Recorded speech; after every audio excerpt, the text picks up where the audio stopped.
نحمده ونصلي على رسوله الكريم. أعوذ بالله من الشيطان الرجيم. بسم الله الرحمن الرحيم. فضائل اعمال. حکایت صحابہ رضی اللہ تعالی عنہم میں سے حضرت بلال حبشی رضی اللہ تعالی عنہ کا اسلام اور مصائب. حضرت بلال حبشی رضی اللہ تعالی عنہ مشہور صحابی ہیں جو مسجد نبوی کے ہمیشہ مؤذن رہے. شروع میں ایک کافر کے غلام تھے، اسلام لے آئے.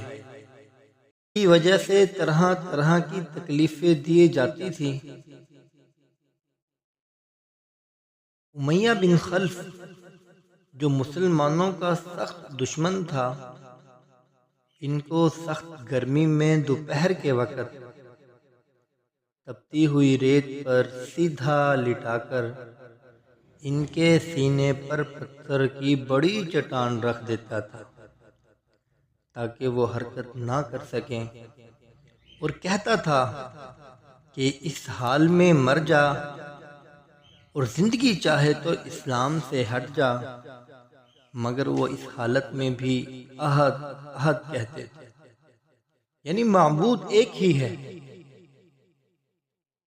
رات کو زنجیروں میں باندھ کر کوڑے لگائے جاتے اور اگلے دن ان زخموں کو گرم زمین پر ڈال کر اور زیادہ زخمی کیا جاتا تاکہ بے قرار ہو کر اسلام سے پھر جائیں یا تڑپ تڑپ کر مر جائیں. عذاب دینے والے اکتا جاتے، کبھی ابو جہل کا نمبر آتا، کبھی امیہ بن خلف کا، کبھی اوروں کا، اور ہر شخص اس کی کوشش کرتا تکلیف دینے میں زور ختم کر دے.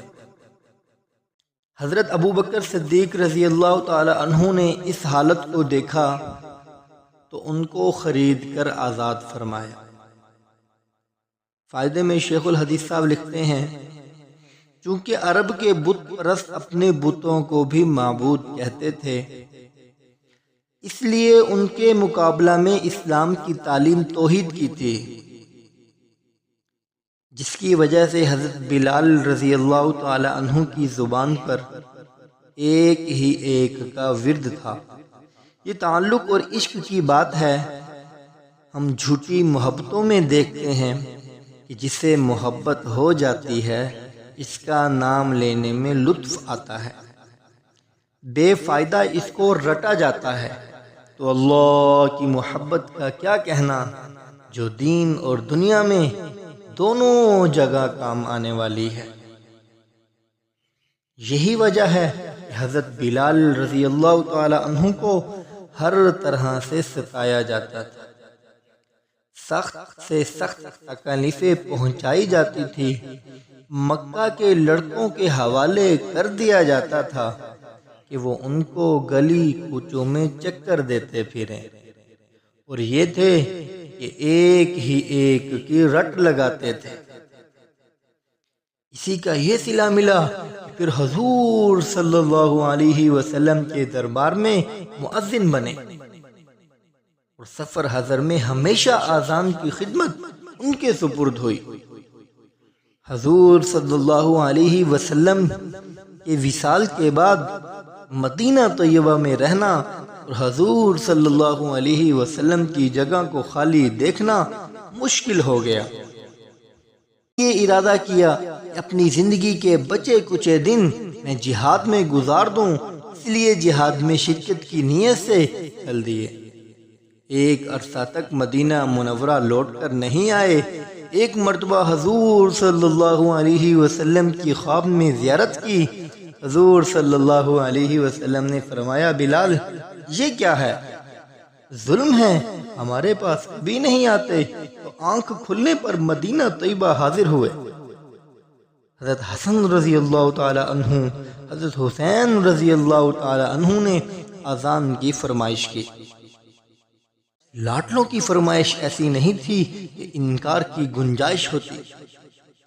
اذان کہنا شروع کی اور مدینہ میں حضور صلی اللہ علیہ وسلم کے زمانہ کی اذان کانوں میں پڑ کر حرام مچ گیا۔ عورتیں تک روتی ہوئی گھر سے نکل پڑی۔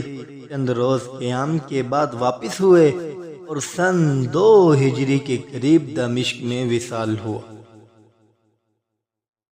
میرے بھائیوں، بزرگوں، دوستوں، یہ صحابہ کی اسلام کی خاطر کتنی تکلیفیں دی گئی۔ گرم ریت پر لٹایا جاتا، پتھر کی چٹان سینے پر رکھ دی جاتی، مکہ کے لڑکوں کو پیچھے لگایا جاتا جو گلی میں گھسیٹتے آپ۔ لیکن اتنی تکلیف کے بعد بھی کیا کہہ رہے ہیں؟ احد احد کہ اللہ ایک ہے۔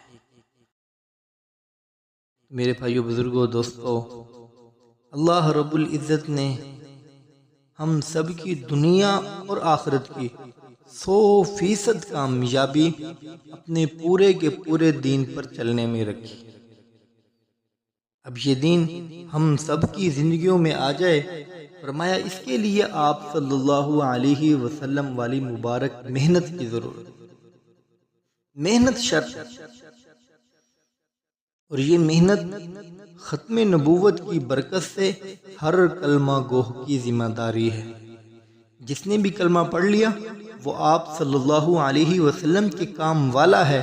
اس بنیادی اور سرداری والے کام کو اپنی زندگی کا مقصد بنائے، خود بھی 100% دین پر چلے اور دوسروں پر اس کی محنت کرے۔ تو میں بھی انشاءاللہ ارادہ کرتا ہوں، آپ سب بھائی بھی ارادہ فرمائیں۔ سبحانک اللہم و بحمدک، اشہد ان لا الہ الا انت، استغفرک و اتوب الیک۔